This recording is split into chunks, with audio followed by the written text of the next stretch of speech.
kind of a like the junkyard side of the museum now. All that's over. And then all of this is all over.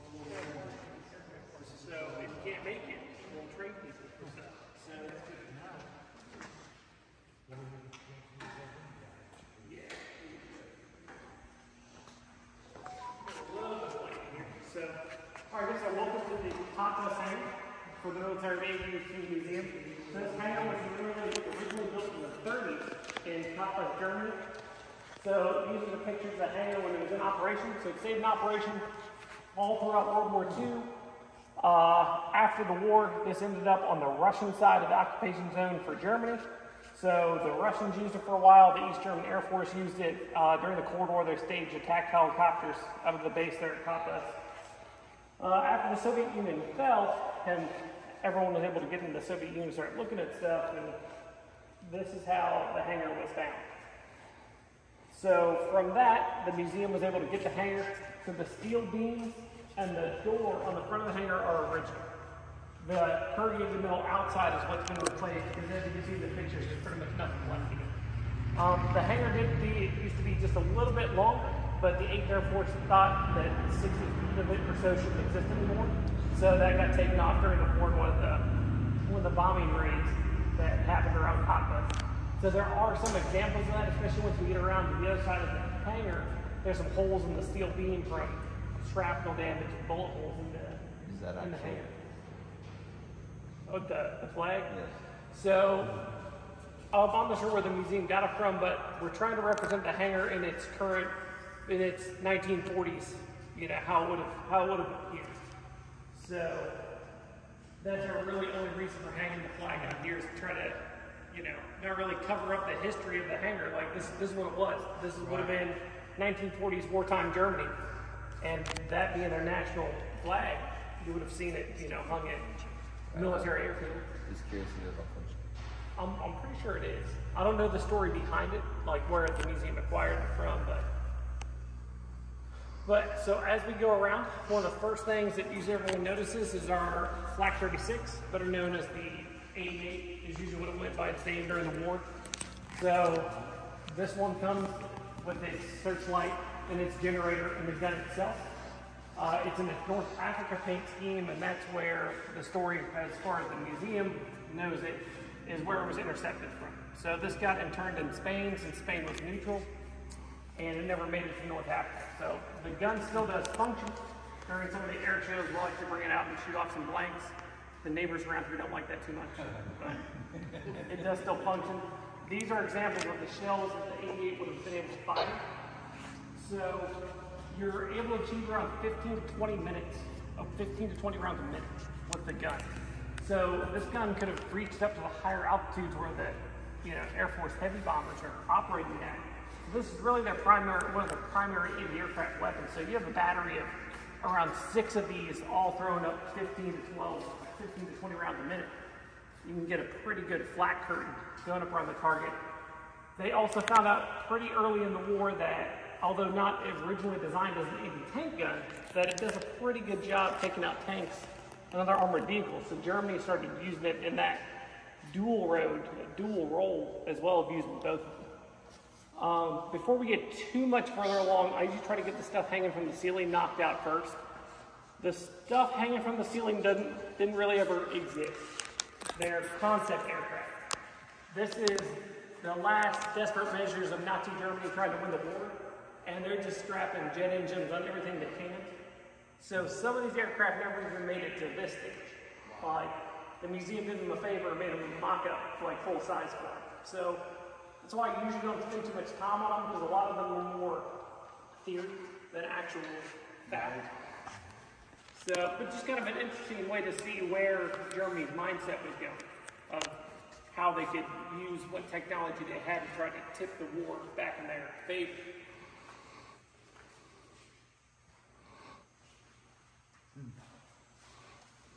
So we'll keep coming around for this next aircraft we have. So this is a B-103 Young-Meisner. So the biggest contribution I have for this one, it's always kind of a fun thing, is in 1936, there was the Olympics. So if anyone knows where the 1936 Olympics were held, I don't know if anyone knows. So Berlin held those Olympics. So as the host country, you could pick one sport that your country excelled at to like display. So Germany chose aerobatics. It's the only Olympic Games that aerobatics have been a event for, and Germany ended up winning gold that year. So their team flew the Young Meisters to win that gold medal for Germany. So that kind of ties in with the glider over there, that after the First World War, the Treaty of Versailles limits Germany. They can't have an air force anymore, they're limited to, their army can only have so many troops, they lose a lot of their automatic weapons, they're trying to prevent another world war. So since you can't have an air force anymore, the only thing you have aircraft for is gliders, or you can make aircraft for civilian use or sport use. So Germany makes this for the sporting half, and then they start making glider planes. So young kids in Germany start learning how to fly gliders. And then you go on to maybe work for Lufthansa as a passenger plane, and you may learn how to fly like the big aircraft behind you. You're going to learn to fly one of those, the JU-52, which originally came out as a passenger plane, but once the war starts, now it's a military transport plane. So the plane you've been flying as a civilian is now a military plane. A lot of German bombers were also the same. Originally a passenger aircraft redesigned into a bomber or some type of aircraft. So when Germany comes out in 1939 and invades Poland, everyone's surprised. Now they have this big air force now, and you know, everyone seems like real confused how Germany can do it. But the whole time they've been having glider clubs and winning the 1936 Olympics in aerobatics. And then everyone's surprised when Germany comes out with this air force that can just take on anything at the start of the war. So you see the initial kind of seeds of that getting sown in the interwar years.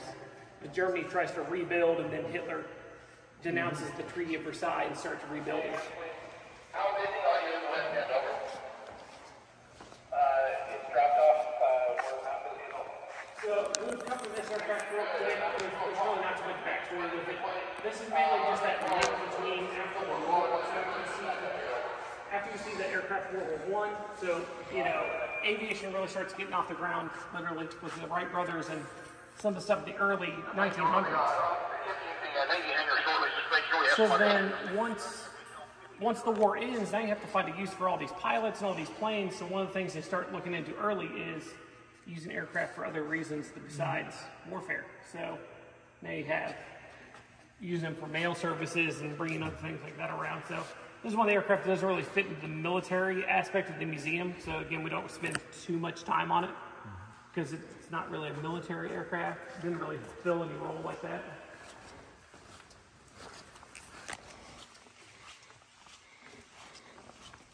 So the next aircraft we have over here is the Messerschmitt Bf-108 Falcon. So Messerschmitt is a pretty common name for anyone that knows really anything about German World War II aviation.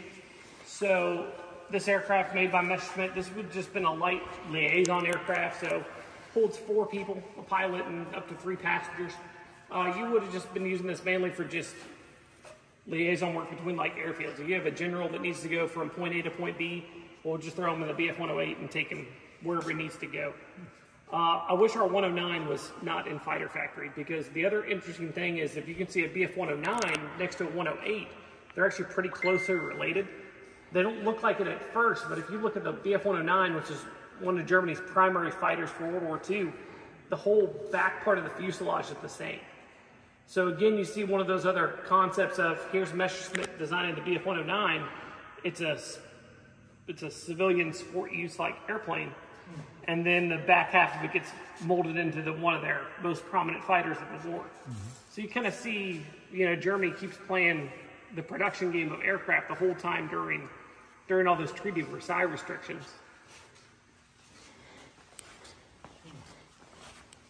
So I mentioned earlier when we stepped in that part of the hangar got taken out during the 8th Air Force bombing raid. It's about 60 feet shorter so that it was.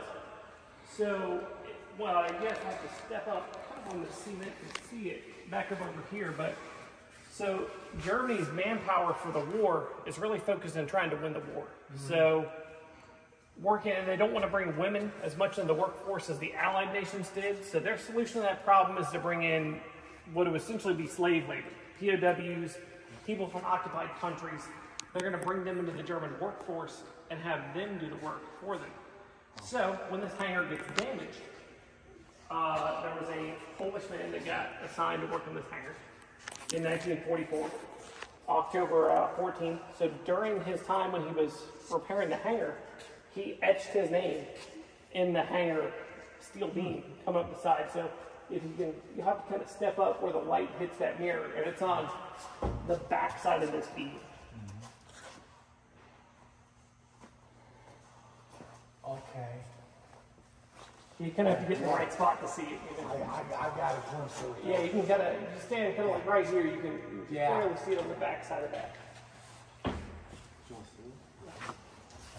So this was discovered when the hangar was getting restored. After the museum got it and they were taking out all the outside paneling to redo it, they discovered that he had etched his name in the steel beam. So at the time, with him being a, you know, kind of in that slave labor category, and this is German military state property, he could have gotten in serious trouble for just etching his name, because now you're defacing government property. Right. And you're not even a citizen of that government. Right. So, you know. So it was a pretty bold move on his part just to get his name etched in some steel beam, but it's interesting to see that effect later on, that he was brave enough to get there and do it and kind of leave that link to how Germany was using all the captured people they had to try to keep the war going.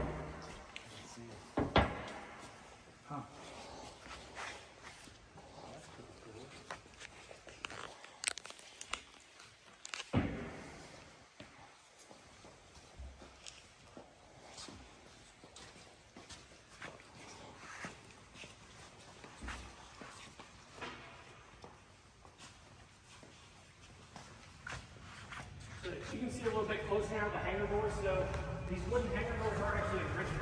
So the hangars are original Scottish ones as well. So you can see one of the other bubbles but they're obviously not to the wood, but they're actually Yes, name.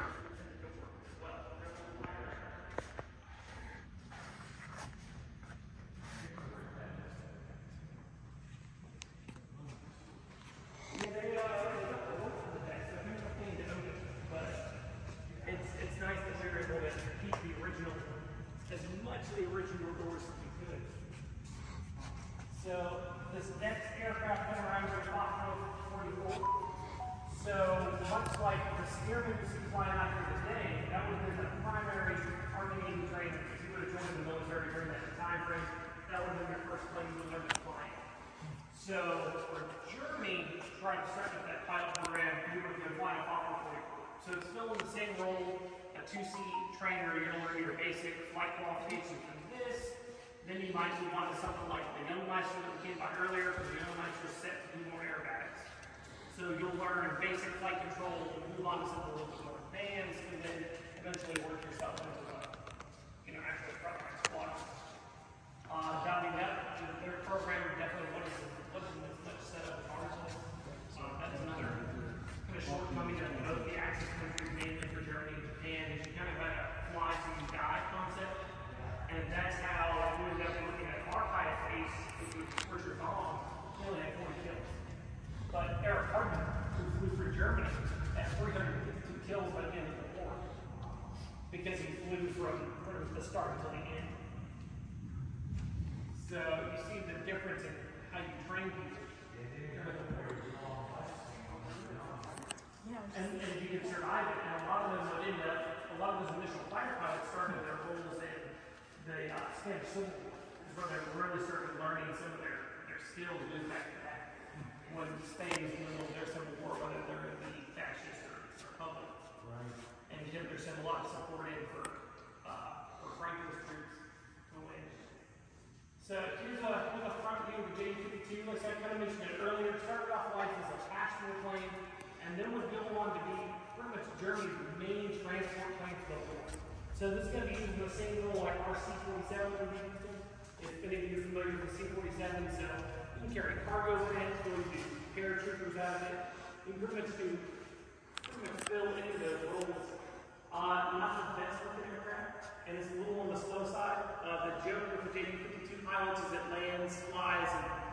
stop all at the same speed. So you don't really get much out of it. So there's a lot of people ask about the skin ports because it looks very unaerodynamic and getting the corrugated metal. So that was actually used to save for it's stronger. So it's kind of a trade-off. You're losing a little bit of aerodynamics, but you're strengthening the overall airframe. So they never really came away from that. The whole production runs that they use. It's a pretty early design. It's from the 30s. So a lot of people compare it to the Ford Tri-Motor, but if you really compare the two side by side, they're two different aircraft. The only thing they're really sharing is say they have 3 engines, which is again kind of a unique thing. You usually see 2 engines or 1 engine or maybe 4, but you don't see a lot of Tri-Motors anymore. Keep around this side. The next one is the Smith 208. So all it is the same role, same idea, everything behind the vehicle range, and then updated it from 208. So you see how aviation is slowly starting to change. It's going from tail dragger aircraft with the front landing gears to now you're trying to get to what more common see now, tricycle landing gear. Because there's 2 different ways to learn to fly. And a lot of your control inputs are opposite. Like when you're flying at a nose-up aircraft, the goal is to keep as much weight off the nose as you can. So you want to be pulling back from this gear. But when you're flying a tail dragger, it's opposite. You want to keep weight off your tail. You want to keep your tail up. So a lot of the things you're taught in the tail dragger are reversed in one of these. So it gives, they're trying to get pilots more comfortable flying structural landing with your aircraft versus the old tail dragger.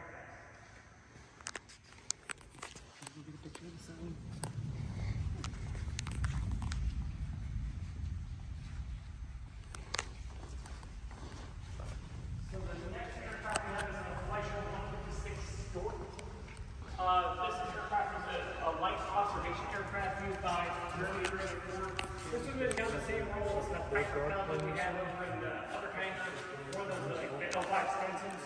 Kind of the same idea. This is also kind of a first run at a short takeoff and landing aircraft, kind of like a VTOL aircraft. They were designed to pretty much be able to land anywhere where you get a long enough flat surface to run on. So that's why they designed them these extra oversized shocks for their wheels, so you could land in fields that weren't yet rough areas, and you can pretty much drop one of these in anywhere. Pick up whoever you need to pick up and then get back out. When Mussolini was in prison, the Germans went in there and gliders rescued him on the mountaintop and then flew in one of these to get him out. Wow. So, like I said, they can pretty much touch down anywhere you have just enough flat space to get one in. The wings on this fold just it can be transported wherever it goes. It wasn't ever designed to be like a carrier aircraft or a Navy hangar. It's just a design of the plane and then you can put this one in a larger transport and fly it to wherever else you're trying to transport it. Or if you got to put it on the ship, it can be intact. So keep coming around. So this is the last aircraft for the hangar. We just can touch on the T-26 real quick. It's on the aircraft for a long time. It's unique because it's Italian. There's not a lot of Italian aircraft like that. T-26 falls out just after World War II. So again, kind of falling outside the museum scope of a military aviation museum, primarily geared for World War II, where this is an Italian trainer aircraft just post-war. So we don't spend a lot of time on it. So the last aircraft I like to spend some time on is the Focke-Wulf 190. So beside the Bf-109, this would have been Germany's prime frontline fighter for the entire war. Wow. These aircraft would have gone through, they go through multiple upgrades throughout the war. And they don't really ever get away from either one. The Bf-109 starts flying in the Spanish Civil War, and it's flying at the last day of the war. It goes all the way up to the K model. So the Focke-Wulf 190 pretty much runs the same way. They keep it in the war pretty much the whole time, doing upgrades to it. So ours was found in Norway. That's where it crashed at. It crashed in a fjord in Norway, so the cold, fresh water kept it pretty well preserved. So it's on the list for us to restore. It's just not restored yet. So, and then if you can squeeze around the side of it, so the white outlines here on the beam, that's the battle damage I told you guys about earlier. So that's original damage that the Hangar sustained during the war. So we outlined it in white so it's a little easier to see. Oh, wow. And then I know it's a tight squeeze for, I don't think you'll think it on the other side. The other interesting part about the Focke-Wulf 190, any of you that can slip around it without running into it, the tail for it is, it still has its kill markings on the tail. So how Germany would have put them on there. So different countries record kills different ways. If you look at the Corsair, it's going to have the Japanese flags on it. Yeah, I see Germany that. would commonly put them on the tail. Yep. And they're going to put whatever nationality the plane was above it and then draw a tally mark on the tail. You'll see a mark on there.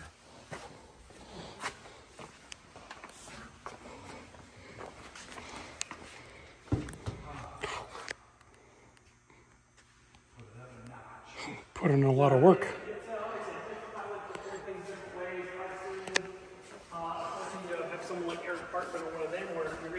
Hundreds of kills, you're not going to fit 350 tallies on one tail.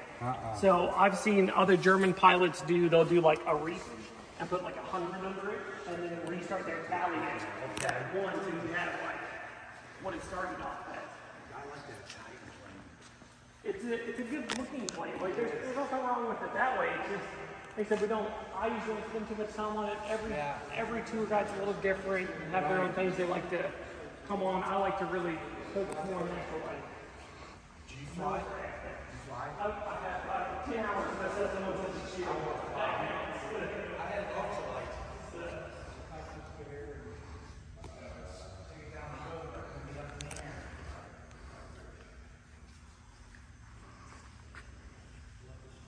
The other interesting thing I was trying to talk about is a big question we get in the World War I Hangar is how do I shoot this machine down and not long propel? So they developed a synchronization in World War I. So that they usually did a lot of people in World War I. They usually have one or two machine guns firing through the propeller. So by this time frame, like the 30s and the 40s, so the Focke-Wulfs in the early 40s and 90s, if you look at the Focke-Wulf 190 from the front, ideally you want your weapons as close to the center line as you can, because that sends a lot of training. It's a good shot right here. So if you look at the Focke-Wulf 190, No, stand right here. You get a good shot of the. Do you know what you're saying? Sorry. I seen that. Over here, I got the beginning, right? Yeah. I was looking at that pretty hard. it's another engineering aspect to look at how much design goes into the aircraft that they're trying not to waste any space at all. The breach for that plane will be further back in the wing, but then it comes through the wheel well, and the wheel comes around it. Then they can use all your space and still get as much firepower as you can. That was one of the big differences between the Focke-Wulf 190 and the 190. Is the 190 had better armament setup. You see, especially by this point with the 8-4s, they have 420mm cannons in the wings plus the machine guns. And the 109s have a little catch up armament-wise for it. They're always kind of under armed. But that's pretty much it for the hangar. If you guys have any questions or anything I didn't really get into that you want to ask, you have to ask it now. And if there's any pictures that you didn't get, usually on days where it's a little nicer in here, then if you guys want to go back and get what's your favorite plane that we had in here? Probably the Focke-Wulf 190. I've always liked the Focke-Wulf 190s. Ours being an original one is even better because we have another Focke-Wulf 190 in flight, but it's a replica, like kit, really the 2000s. It does have its original engine with the rest of the engine. So this is actually the WWII what would have come. Ours also has a steel conversion to it. So if you look at the front cowling right by the propeller, there's an oil cooler that runs in the front part of the engine. So this cowling up front is a lot thicker metal than the rest of the plane. So that was a field modification done later for the Focke. So they had a kit for them and helped them from, it was trying to help their defense from ground attacks. Because they started pushing the Focke 190 more ground attack rules as the war went on. to replace the Stuka, because the Stuka never really got replaced. They tried to make the buckle 190 come down replacement. So ours even has a little upgraded hardware kit they put on it to help protect the oil cooler for